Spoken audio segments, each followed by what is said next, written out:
honestly, at that point, we hadn't really figured out what mama meant. One of the members came and said, "You're nurturing. You're the mama of businesses." I was like, "Of course." Entrepreneurship is the future for Africa. This is why this podcast exists, and why our guest on today's show is developing a venture builder for African startups. I'm introducing Kitawa Wemo, founder of Mama Ventures in Kenya. My name is Kitawa Wemo. I like going by Kiki because I think it's so much easier to remember. So I'm 29. I'm the founder of Mama Social Ventures, which is an impact venture builder dedicated to female founders, especially early stage in East Africa.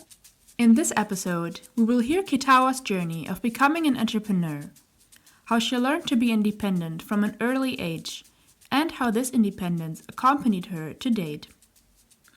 We will also hear Kitawa's advice for young female entrepreneurs on how to succeed.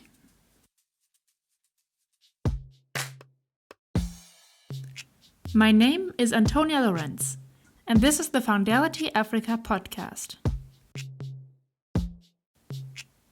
Let's start with Kitawa's early life. How did she become the person that she is now? Where does her story begin? But her life started with a huge stroke of faith for her family.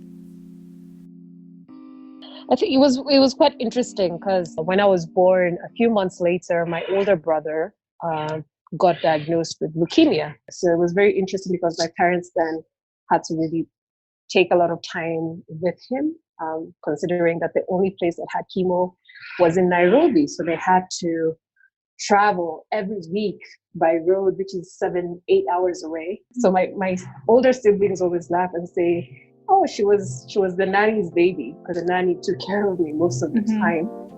Kitawa's life obviously started out with some difficulties. And in the following years, she had to face many changes in her life. This is how it affected her. It was very interesting because I think there was that sense of independence from when I was a little girl. Because my mom was like, "You stopped breastfeeding on your own." You kind of started talking really early and doing all the things super early. But I guess that it was a matter of circumstance. Then at some point I had to move to actually Kisi because my brother passed. So I went and I stayed with my auntie, was my mother's sister, for a couple of years while my parents kind of readjusted. But then I went back to Kisumu and then studied in a private school for a few years, and then transitioned into public school because my parents were always the biggest advocates of, equal education. You have to be exposed to the same education as the people around you. So there's an element of privilege that they had to pull away from me, which was like, I never did my homework. I was getting naughty. And so they were like, you have to go to public school to understand that you have to work twice as hard. And it was just like a lesson in life, which I'm also quite grateful for. But after she finished primary, Kitawa got used to being independent and to experience new environments. So when she got to secondary, she was then actively looking for new adventures.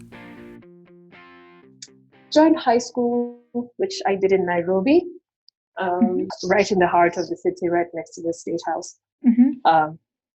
And that was an interesting one as well, because my first school that accepted me into the system was literally 200 meters from my primary school. And I was like, I cannot go to a school that's just here. I need an adventure. So my mom pulled all her strings and got me into a Nairobi provincial school, which was almost impossible back then. So did you want to go to Nairobi, or? I was just okay with anywhere. I was just like, anywhere but here. And that was interesting because I'm also coming from a small town, and I get into this school and there's this whole different shift of culture, the big city girls and, the different perspectives to life. And then there's me, who's queer and nerdy, with big glasses and really skinny. As you say, it was also an element of you need to know that in this town, you're kind of on your own. So I think that element of independence has been a running theme in the life of Kiki. This situation, however, seemed to push her. She was very good in school and finished second in her year. She had big ambitions for her life. She wanted to become a doctor, and she did everything possible to achieve this. So she started med school, but sooner than later she found out that what she believed was her passion turned out to be very different than she imagined it. I mean, it was a mix of things. So the first was just the environment. So if you're getting into med school, you definitely have to go see the cadavers. And so growing up, I'd be the one like cutting the live chicken for the family to eat. So I was like, I'll do it. Because I was like, I'm going to be a doctor. I need to be okay with blood. I need to be okay with this experience, And then now fast forward into university and I'm looking at a cadaver and I'm like, I don't want this. This is disgusting. Like the sight of blood, the sight of this is the first time I was like, this is my life and I don't think I want this to be my life. But there was another reason why becoming a doctor suddenly seemed like a bad idea. I wanted to be a pediatrician. I love kids and I was like, it'd be great to be a kid doctor. It's fun. You get to give them little cute things and be a friend and not have to deal with adults. Yeah. And then they were like, you do realize you will lose your patients. Things will happen along the way. And then this is the first time I reconnected to like my brother dying and what it did to my family. And that's when I said, okay, I don't think I'll be able to manage. I wouldn't I really had to think deep and hard. So I dropped out of med school without telling my parents. So another very independent step in Kiki's life. But as you can imagine, explaining this to the rest of the world wasn't easy. Because I did this literally on my own because I was scared to tell people that, oh, wow, this person that, being a doctor is such a huge thing and it's such an accomplishment. I was like, I can't tell anyone that I'm going to disappoint them in not being a doctor. Like my teachers, my family, it was just, so yeah, I had to do it on my own for some time and deal with the consequences later. Then in my second, by the time I got to my second year, I just told my mom, okay, yeah, here are my transcripts. As you can see, I am not not in med school. And I remember she was like, what? And for some time, she also just kept telling people that I was still in med school, which was so weird. But I think over time, once I got into the groove of things, I was like, this is what I'm doing. And it really gave me that space and that room to be comfortable. Kitawa made her own decisions, without the approval of the society around her. So I was wondering, what advice would she give her younger self and others who are at an important fork in their life right now? Yeah, I look back and I look back at 19-year-old me, and that's 10 years ago. So it's very uncertain what the process looks like. But I think if you have a vague idea of where you're going is, if you hold on to that, then you have something that kind of validates your decisions along the way. And it's your decision. This is your life and your path.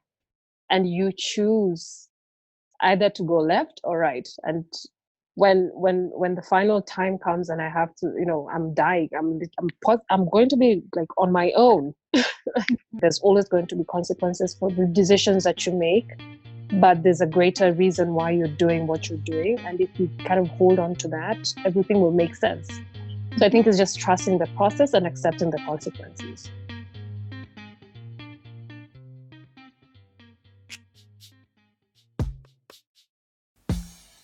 After Kiki finished university, like everyone else, she had to figure out what to do next. So she started an internship where she first learned how the world of nonprofit companies works. And she didn't find everything to be working perfectly.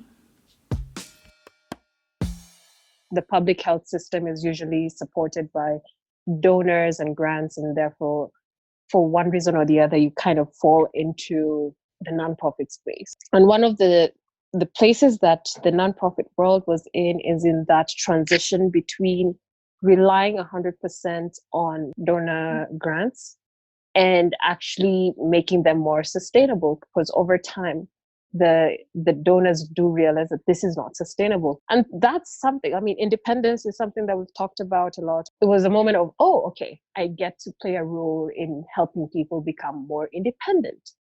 And so one of my roles is just generally coming up with these interventions and kind of testing the waters to see what works and what doesn't work, and how can we help communities change their mindset. And it was very frustrating because you're dealing with people who have had this privilege and cushion over time, and you're coming in with this, you're plugging the money away from them. Mm-hmm. And so there was a lot of resistance.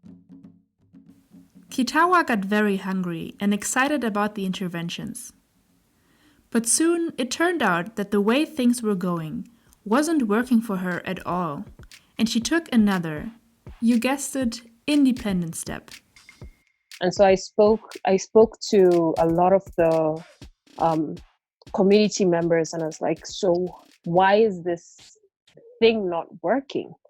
And most of them were saying, well, the reason this is not working is because you're coming here and telling us what to do. Mm-hmm. And for a change, would love for you to ask us what we want. And I had to kind of take a few steps back and say, okay, great. I am not doing justice by bringing my intervention and saying that this is the best thing. So that's the point where I had to now get a permanent contract. I said no. And I remember that's another interesting explanation that I had to give to my mom, because this was a really well-paying job for an intern. And she was like, why would you turn it down?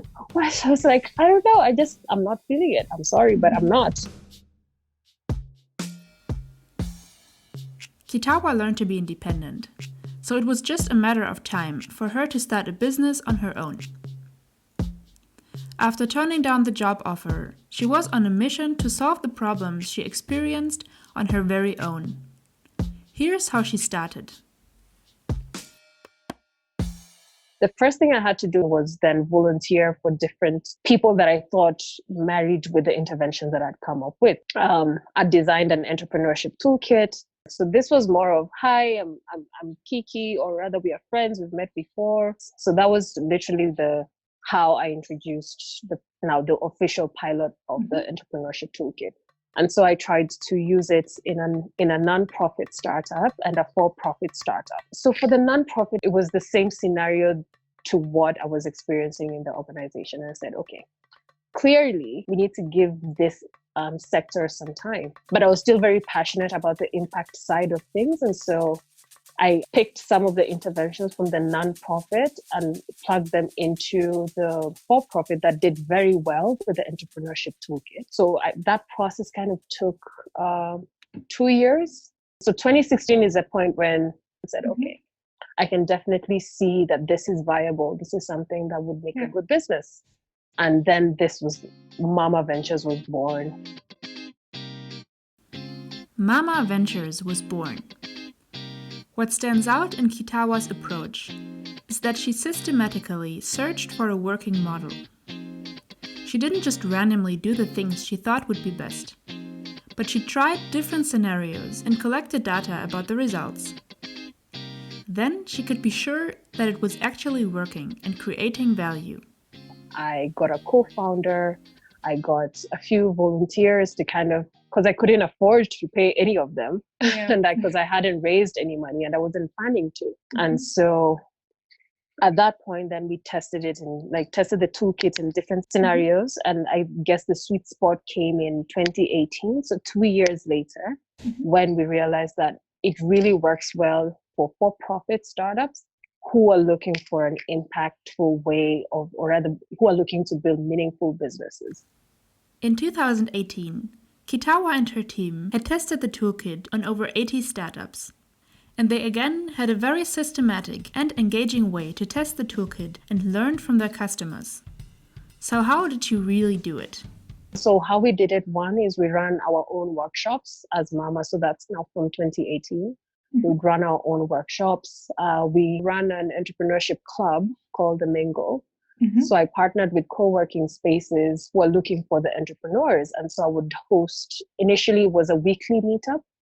And we would have one topic from the toolkit as the topic of the day. And we would do really fun exercises around them and then do a mingle. Like then people get to know each other and network. And that was such an interesting lesson to see then the toolkit in action. So as people kind of, so I started weekly, then I moved it to monthly. And then we started seeing that people were asking for more and saying, hey, we can't do like a 1 hour mingle. Can we do something longer? And so then we went on to do our own workshops, and we would run them for half a day or a full day, and they would pay for it. And initially the meetups, they would never, like it was free. We're spending out of pocket. But then I think it really built that feeling of trust as well. Until today, Mama Ventures is progressing and redefining itself. Still, the process of getting here took years, and Kiki seems like she always kept on going. So I was really wondering, what was the driving force behind that? She told us 3 points, which she thinks made a difference. So I think the biggest vision was around sustainability. That was how do we build sustainable businesses? And how do we build businesses that are not chasing the funding? I was like, we need to have more credible businesses. When you read about the big companies in the world, they didn't stop. They didn't change their vision along the way. They allowed themselves to fail and iterate along the way to have companies that employ thousands of people. And I was really hungry for that. So that was the vision along the way. I think that was what kind of kept us moving. The second reason how they kept going is about handling rejection right. Of course, you get a lot of rejections at the beginning, and that can really weigh you down. And I understand the rejection because you also really don't know what you're offering. You kind of know just like 40% of what you're offering. And I remember with every rejection, I would always ask, why did you reject my application? What can I do better? I think that was definitely one of the things that helped us build a product that works or a company that works, because if you don't take the negative feedback and make it work for you, then you'd never grow. And the final reason. I think the final thing to that question is realizing that it's bigger than you. That it's not a selfish mission. I think the minute you decide that you're starting a company, that means you're at the service of other people. And they're kind of indebted to you in one way or another, and you're indebted to them. And if you I know some of the moments where we woke up and kept going is days when people will be like, oh, thank you so much. If it were not for what you did, then this wouldn't have been working. But having that affiliation to people and realizing that where you're sitting is kind of helping other people with their own path. I think when you want to give up, you're like, okay, someone's child's school fees is on my head, and I need to wake up and go. So where is Mama Ventures now? And where does Kiki see it going? But I think I would look at Mama now in 2020 and just realize the strengths that we've had, that our greatest place to work with is in partnerships. Because our greatest product was a toolkit that the accelerators need, then we would be a startup catalyst. So our clients are accelerators, they're incubators, maker spaces.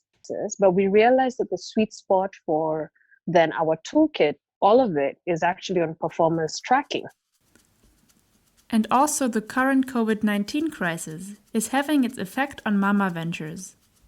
So I think one of the biggest things we learned, and maybe COVID kind of pushed us into doing it by force, is on building tools that are remotely accessible. So I have a data scientist as part of the team, and we don't know how it's going to look, honestly, if you asked us. I know right now we have used the tool with accelerators and incubators in East Africa. So the question is, how is it going to be available to individual entrepreneurs who want to track their progress? So we're still wondering, so do we charge? Over time, we will realize the direction that we wanted to take. But I think from where I sit, the tool might be free for individuals who just want to know how they're doing and kind of keep coming back to it as a reference as they grow. But even though Mama has come far, Kitawa has some big visions that she intends to fight for. I remember having coffee with someone who said that this is the most ridiculous thing that they've ever heard, and he doesn't think it will ever work. And I think that's just the driving force. So I think I definitely want to build a social impact business school for not for the entrepreneurs, but for the catalysts in the system. People who are the glue that support businesses and support potential investment. I feel like we really don't have something that understands how African businesses work. And why I say this, I think it will be such an interesting experience for people from across the world to understand how vibrant the African business mindset is. And why I say this, it's just something as simple as M-Pesa cannot scale because the culture is different. M-Pesa actually morphed based on Kenyan habits. And Kenyan habits are so different from Ugandan habits and so different from Tanzanian habits and South African, Nigerian. If you look at Africa, it's a melting pot of uncertainty. That drive to build a school isn't coming from nowhere. Back in her early adult life, she had a life-changing experience working as a teacher. And I have a strong love for education. Mostly, one, my parents were teachers. Two, after high school, I was actually an untrained teacher in a rural school. But that experience was so life-changing because I'd never been a teacher before, but I was thrown into this school that had very limited teachers. I was the young person in the office. And so anytime they thought of something young, they would do it. But so why this, why when I talk of the social business school, social impact business school, is because in that process of education and being a teacher, I was able to it was literally getting me off my high horse of privilege. There was so much going on in this small school. And the interesting thing is, because I hadn't gone to university yet, and I went to university, and one day, I think I was in my third year, I heard someone call me and go like, "Hey, Miss Wemo." And I'm like, who would call me that? Like, that's so official. And I turned, and it was one of the kids from the school, and he was the first one to make it to university. And he was like, "Thank you so much. I never got your phone number, but I'm so glad I bumped into you, because I'm here because I scored an A- in my biology, and it kind of lifted all my other grades, and I'm here." And I was like, wow, okay, that's really cool. And when I was doing my internship in the middle of nowhere, I heard the same voice. Some kid goes like, "Miss Webb." I'm like, oh my God, it's one of them. And she was now married, but she was running her husband's shop. And she was so self-aware and so confident. She was like, "Well, I'm here, and I owe it to you because you are a girl and you are much younger than me then. But seeing you kind of gave me purpose to grow." So Mama in the future is an impact business school.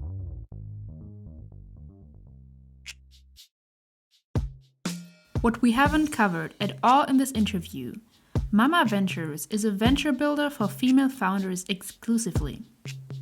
So first of all, I wanted to know about Kiki's reason and personal inspiration to mainly support women. My father is very liberal, and so I had a voice, which was weird because I realized that not many women had the privilege of having a voice, even in their own homes. You speak when you're spoken to, your place is in the kitchen. So like my father didn't do much of that. So there was that room for, your voice can be heard, be open to speaking.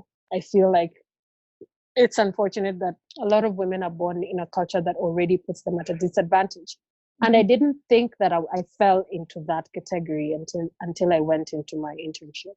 And so the very monumental experience that I had was this particular instant that we had to do a community training. And we went to the middle of nowhere, with the cars, and went through like dried up riverbeds. And I remember just, in the spirit of being me, I picked up my training resources. So before I stood up to speak, I noticed that the women were sitting on the ground. So this is 80-year-old women from all ages who are there, were sitting on the ground. Mm-hmm. And boys in their teens were sitting on chairs. And then I stood up to speak, and instantly some of the old men stood up and left. They didn't allow me to say one other word. And then this one old man was sitting on a stool, literally just turned and had his back faced to me. And I was like, and then this other guy was sitting on the ground, and the girls were looking at me like, are you mad? Why would you stand to speak? It was such an interesting perspective. And my colleagues were looking at me like, okay, let's see how you deal with it, Mm-hmm. So that was the first time I realized like, oh, wow, okay, I live in a bubble. I still did continue with my training, as unimpressed as the men were. And it was funny because the women spoke because the men were unimpressed, and some had left. Mm-hmm. So they were and this was a very interesting one because the women in like the Maasai community are the ones who do everything. They make the houses, they feed the animals, they take care of the kids, take care of the husbands.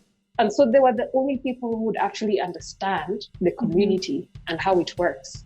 So we got the best answers that we'd ever gotten in a long time. Because it was people who'd interacted with the problem that we were solving. Yeah.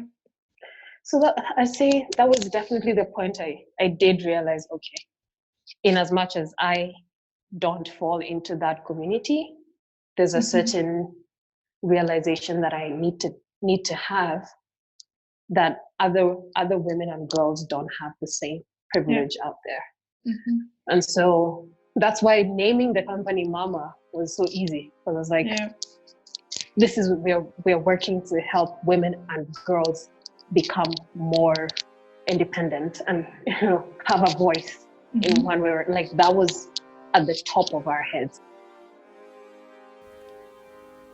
And there was another incident that made her understand that there is something to be done.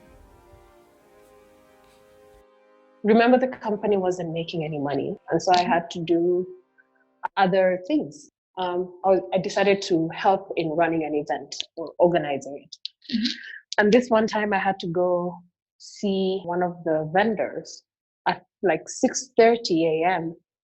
and and close the deal with him and get him to sign the contract. And this person actually made a move at me. And I was not even, I could have been 21. And this was my first experience with like sexual abuse. Like of course I pushed him and walked out and that. Yeah. But that was the first time that had happened to me. And I'd hear all these things in the media, like, oh, she, the woman asked for it, and she was dressed funny, or she said something, but I hadn't done anything.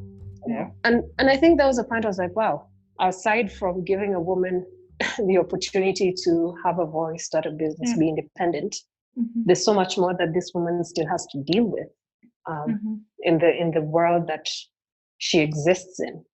And I wouldn't say that that's the only time things like this have come up in my career, but I think it's just that awareness really shook me.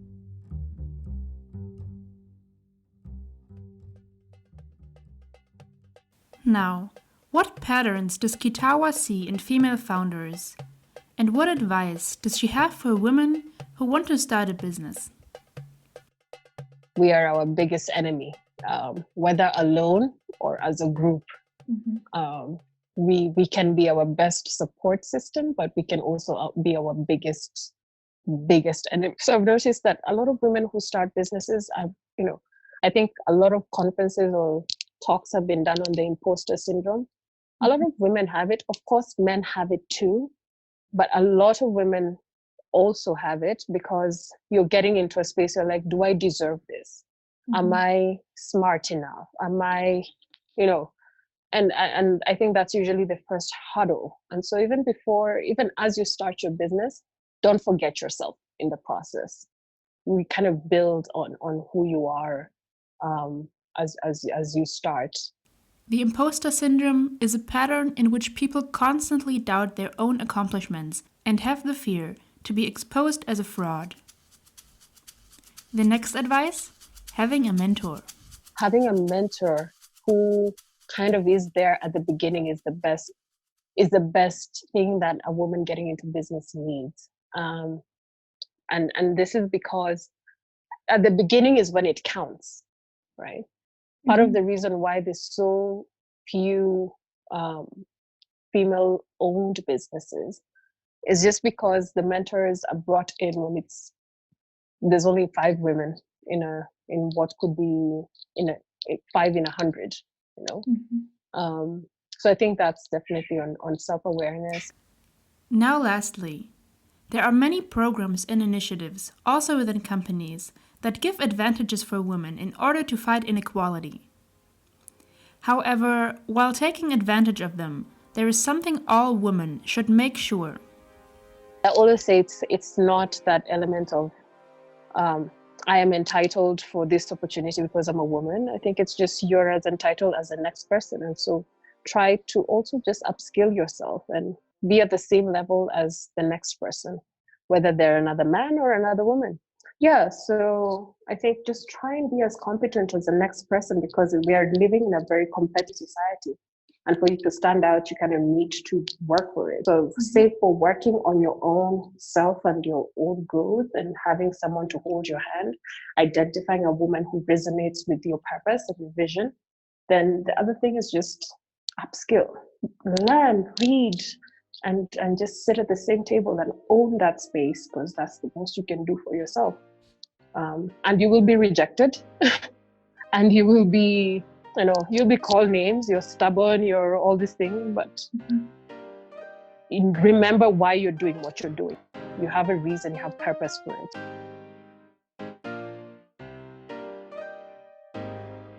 That's it for this episode of the Foundality Africa podcast. Thank you so much for listening. If you liked this episode, subscribe and don't miss out when we upload new ones. Please also share and leave a review if you want others to know about Foundality.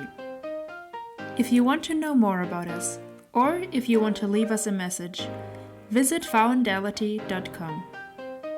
Also, if you know an outstanding African entrepreneur who you think could be a great guest, please let us know. We do post small snippets, learnings, and inspirations from the podcast on social media. You can find us under the name Foundality. Episodes will be uploaded weekly. See you then.